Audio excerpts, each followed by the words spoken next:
sin and evil. Can you provide a spiritual explanation of sin and evil? The Guide. Your world on earth, as you know from the lectures and teachings you have received, is a world of unreality.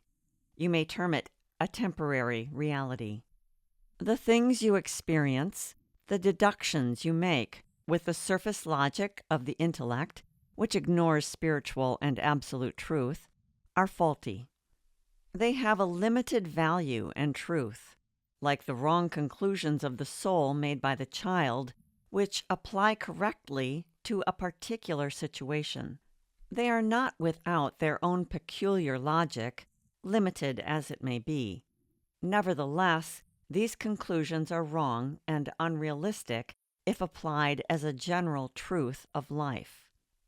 The same relationship exists between the conclusions and deductions the intellect forms correctly, as applied to the temporary circumstances of certain conditions in this life on the earth plane, and the spiritual laws of absolute reality where these same deductions and conclusions are wrong. Sin, as you all know, is nothing but ignorance. It is a distortion. No one is wicked or bad or malicious because he enjoys it for its own sake. A person may be all those because he mistakenly thinks it serves him as a protection. The more you analyze and understand yourself, the more you will find this to be true in your own case, and therefore it must hold true also for others. So, when people behave negatively, you will no longer feel frightened or personally involved. It will no longer cause you hardship. This may sound impossible, but it is true. When a person has raised his or her consciousness and perceives inklings of absolute truth, he or she then realizes that there is no such thing as evil, badness, sin, malice. All this prevails only as long as you live in this earth sphere with a limited outlook caused by your own distortions. Once you raise yourself above this state of error, you will see that all evil on this plane is nothing but a defensive weapon, or rather a pseudo-defensive weapon, for in reality it has the very opposite effect. Once you understand the motive of evil and sin, you no longer fear it, you no longer feel personally at stake, and therefore you lose the sense of its reality. You are all on the way toward experiencing this truth, at least to some degree. When you find and dissolve your own wrong conclusions, nothing will any longer prevent you from loving and being free. You then remove the part in you that was in darkness, that was selfish and unloving because of the wrong conclusions. Where you have found and removed the error, you have a true concept of reality. You can love without fear, and therefore you live without sin, if you want to use this expression.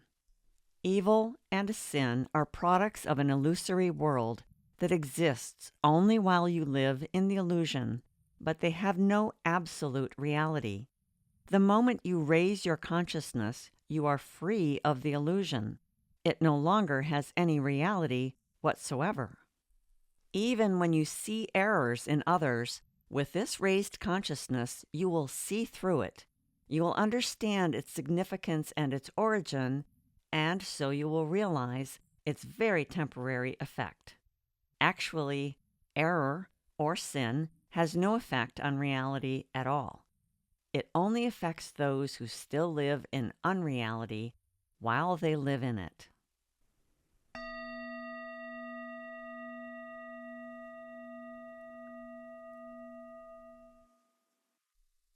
Why is it that all spiritual teachings in the past speak of sin instead of sickness or neurosis?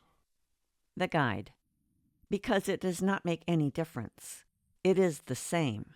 Just look back on history, and you will see how people despised the sick person as much as the sinner. Sick people were ostracized. It is only rather recently that this has changed.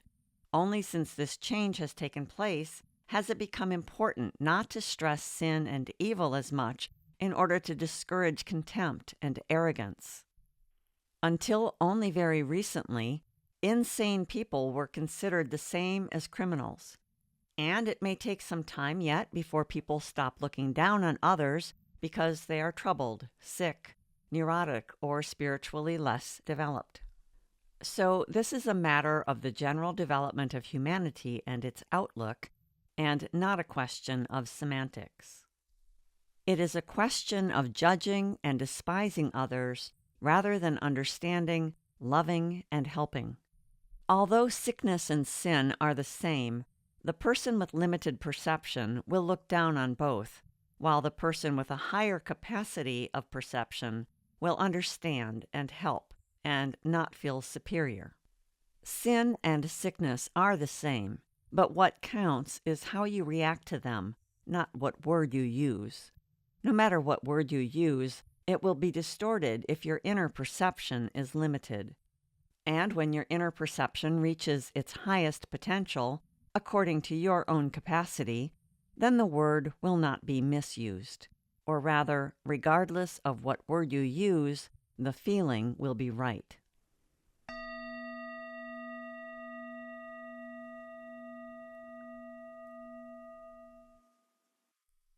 Is evil a condition which results from an actual fall from grace?